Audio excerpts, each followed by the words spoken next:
Morning friends, आपके अपने YouTube channel ओझा smart classes में आपका स्वागत है। फ्रेंड्स, जैसा कि आपको पता है कि ओझा स्मार्ट क्लासेस में आपको टीजीटी पीजीटी 2020 इंग्लिश की प्रिपरेशन कराई जा रही है और उसके साथ ही साथ हम आपकी डिमांड पर ही इंग्लिश ग्रामर क्लास 6 to 12 तक पढ़ा रहे हैं। और इंग्लिश ग्रामर के अंतर्गत हमारा पहला टॉपिक है टेंस। जैसा कि आपने हमारे पहले वीडियो में देखा कि हमने टेंस के अंतर्गत आपको सिंपल प्रेजेंट या फिर प्रेजेंट इंडेफिनिट टेंस पढ़ाया है। पार्ट 1 उसमें हमने पढ़ाया है। तो आज मैं आपको सिंपल प्रेजेंट टेंस या फिर प्रेजेंट इंडेफिनिट टेंस का पार्ट 2 पढ़ाने जा रही हूँ। उसके पहले मैं फ्रेंड्स आपसे कहना चाहती हूँ कि प्लीज आप अपने इस यूट्यूब चैनल को सब्सक्राइब कर लीजिए और जो फ्रेंड्स पहले से ही सब्सक्राइब किए हैं वो उसे लाइक और शेयर भी कर देंगे। तो फ्रेंड्स, लेट ना करते हुए आइए हम इसको स्टार्ट करते हैं। फ्रेंड्स, यहाँ पर देखिए ये हमारा है सिंपल प्रेजेंट या फिर प्रेजेंट इंडेफिनिट टेंस का पार्ट 2। इसके पहले वाले वीडियो में हमने आप लोगों को अफर्मेटिव सेंटेंस करा दिए थे, उसकी पहचान, उसका रूल और उसकी एक्सरसाइजेस करा दी थी। अब यहाँ पर मैं आपको जो है आज निगेटिव सेंटेंस कराने जा रही हूँ। निगेटिव सेंटेंस के अंतर्गत आप देखिए पहचान। इन वाक्यों के अंत में ता है, ती है, ते है आदि शब्द पाए जाते हैं। कहने का मतलब है कि जब हमारा सिंपल प्रेजेंट या फिर प्रेजेंट इंडेफिनिट टेंस का निगेटिव सेंटेंस होगा तो उसमें ऐसे एग्जांपल्स दिए जाएंगे जैसे वह पढ़ता नहीं है, वे नहीं खाते हैं, वह नहीं जाता है। इस तरीके से सेंटेंस दिए रहेंगे तो उसमें ता है, ती है ये आएंगे और साथ में नहीं भी दिया रहेगा तो वो हमारा क्या हो जाएगा, सिंपल प्रेजेंट टेंस का निगेटिव सेंटेंस। तो आप समझ जाएंगे, पहचान लेंगे। अब आइए फ्रेंड्स, यहाँ पर हम देखते हैं रूल्स हमारे क्या क्या है। फर्स्ट रूल होगा हमारा निगेटिव सेंटेंसेस में आई, वी, यू, दे तथा बहुवचन की संज्ञाओं प्लूरल नाउन्स के साथ डू नॉट लगाकर वर्ब की फर्स्ट फॉर्म का प्रयोग किया जाता है।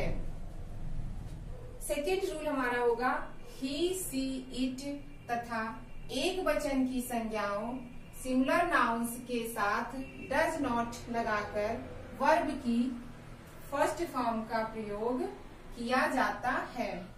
ये हमारे 2 रूल हो गए। कहने का मतलब है कि जब हम सिंपल प्रेजेंट का निगेटिव सेंटेंस का प्रयोग करेंगे तो उसमें जो है हमारा निगेटिव सेंटेंस में आई, वी, यू, दे तथा बहुवचन की संज्ञाओं सिंगुलर नाउन्स प्लूरल नाउन्स जो होंगे उनके साथ हमारा डू नॉट लगेगा। और यहाँ पर जो हमारा दूसरा है ही, सी, इट तथा एक वचन की संज्ञाओं सिंगुलर नाउन्स के साथ डज नॉट लगाकर वर्ब की फर्स्ट फॉर्म का प्रयोग किया जाएगा।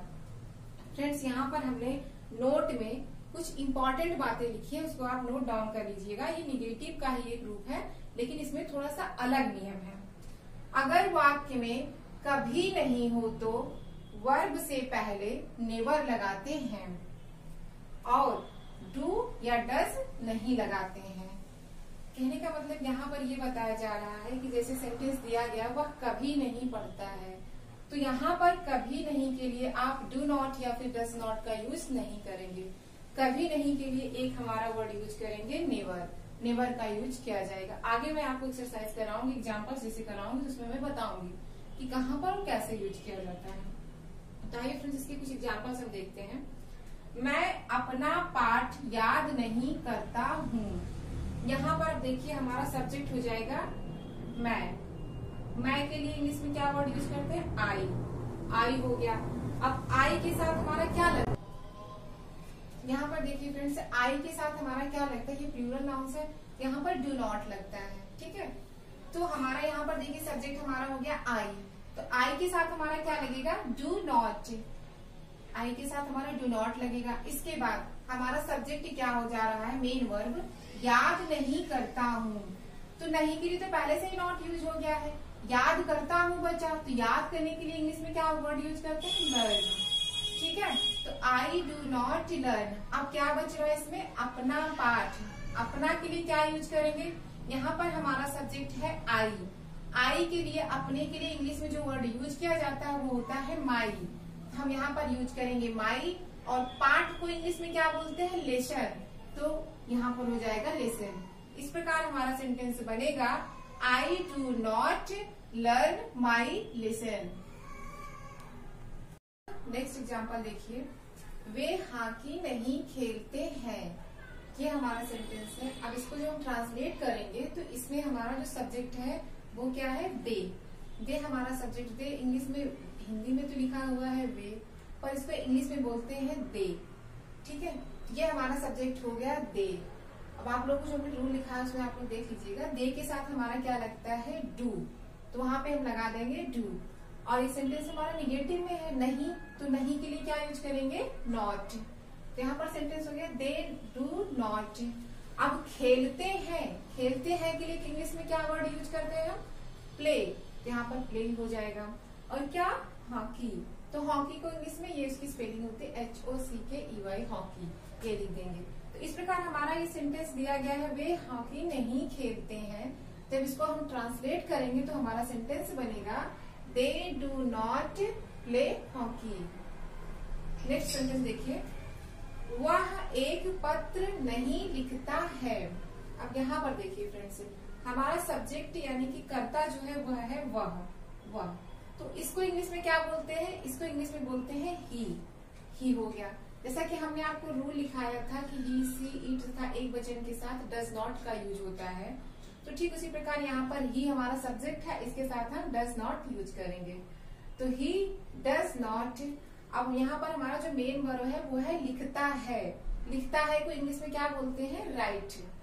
तो यहाँ पर हमारा ये हो जाएगा राइट। और क्या लिखता है? एक पत्र। ठीक है, एक के लिए होता है इंग्लिश में वर्ड आ यूज करेंगे। और पत्र के लिए क्या होता है? पत्र के लिए हमारा होता है लेटर।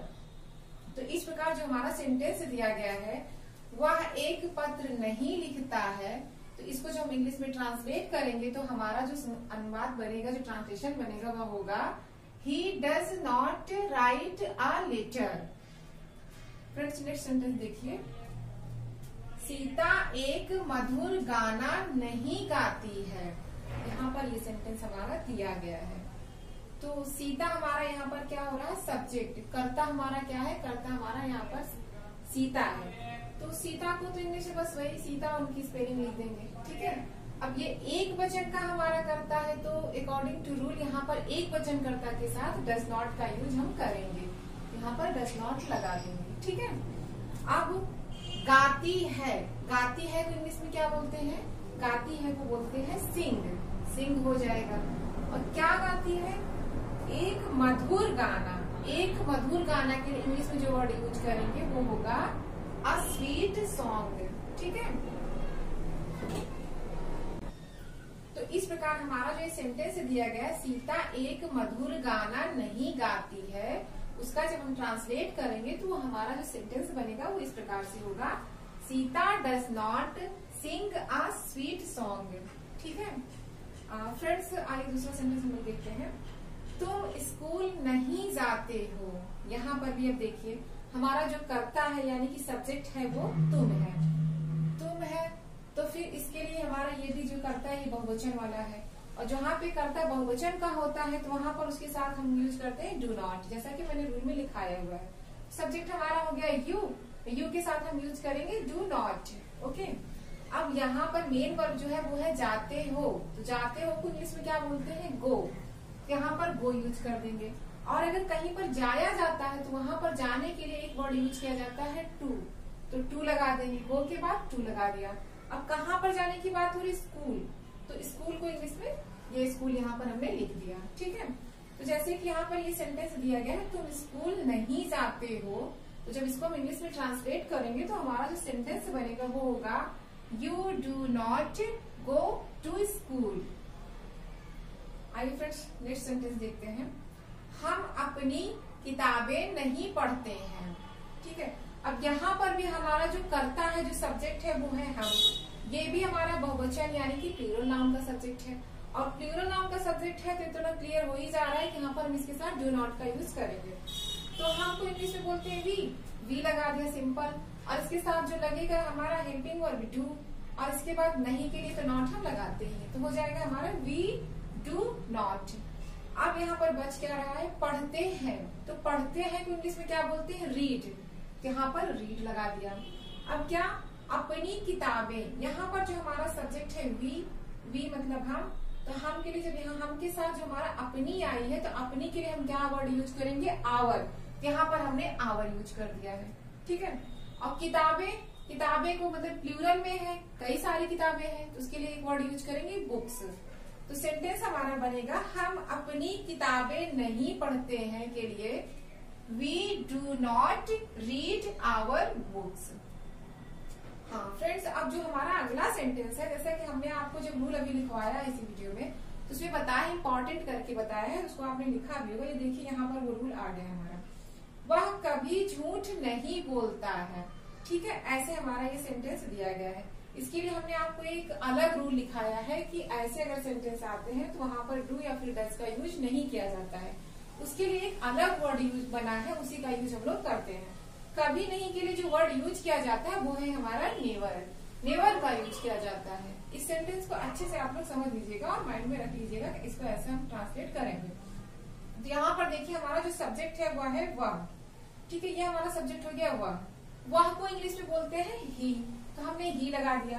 अब यहाँ पर जो कभी नहीं है, इसके लिए एक वर्ड बना ही है नेवर, तो हमने लिख दिया नेवर। ठीक है, अब बोलता है को इंग्लिश में क्या बोलते हैं? टेल। ठीक है, तो यहाँ पर उसके लिए लगेगा टेल्स। यहाँ पर ही हमारा एक वचन का है, इसके लिए यहाँ पर एस लगा दिया जाएगा, तो टेल्स बन जाएगा। क्या? झूठ। तो झूठ के लिए एक वर्ड यूज किया जाता है टेल्स अ लाई। तो इस प्रकार ये सेंटेंस बनेगा, वह कभी झूठ नहीं बोलता है के लिए ही नेवर टेल्स अ लाई। आइए फ्रेंड्स नेक्स्ट सेंटेंस देखते हैं। राम बाजार नहीं जाता है। ठीक है, अब यहाँ पर जो हमारा नाउन है वो सिंगुलर नाउन है। राम, राम हमारा क्या है? सिंगुलर नाउन है, तो उसके लिए बस राम हमने यूज कर लिया। और जैसा कि हमने आपको रूल में लिखवाया है कि सिंगुलर नाउन के लिए डज नॉट का यूज करते हैं, तो यहाँ पर हमने डज नॉट लगा दिया। ठीक है, अब हमारा जो मेन वर्ब है वो क्या है? जाता है। तो जाता है इंग्लिश में क्या बोलते हैं? गो। और ठीक है, जैसा कि मैंने अभी आपको ऊपर बताया था, यहाँ पर जाने के लिए टू का यूज किया जाता है, तो वैसे यहाँ पर हम टू यूज कर देंगे जाने के लिए। और कहाँ जाता है? बाजार। बाजार को इंग्लिश में क्या बोलते हैं? मार्केट। तो यहाँ पर हम मार्केट लगा देंगे। तो हमारा सेंटेंस बन रहा है राम बाजार नहीं जाता है के लिए Ram does not go to market. इस प्रकार से ये हमारा सेंटेंस बन गया। तो फ्रेंड्स, जैसा कि आपने यहाँ पर देखा कि हमने सिंपल प्रेजेंट या फिर प्रेजेंट इंडेफिनिट टेंस का पार्ट 2 कराया। इसमें हमने आपको निगेटिव सेंटेंस सिखाए हैं, उसके रूल, पहचान और एग्जाम्पल, ये सब हमने आपको करा दिया। फ्रेंड्स, आपको ये वीडियो हेल्पफुल लगता हो, अच्छा लगता हो, तो आप इसका स्क्रीनशॉट भी ले सकते हैं।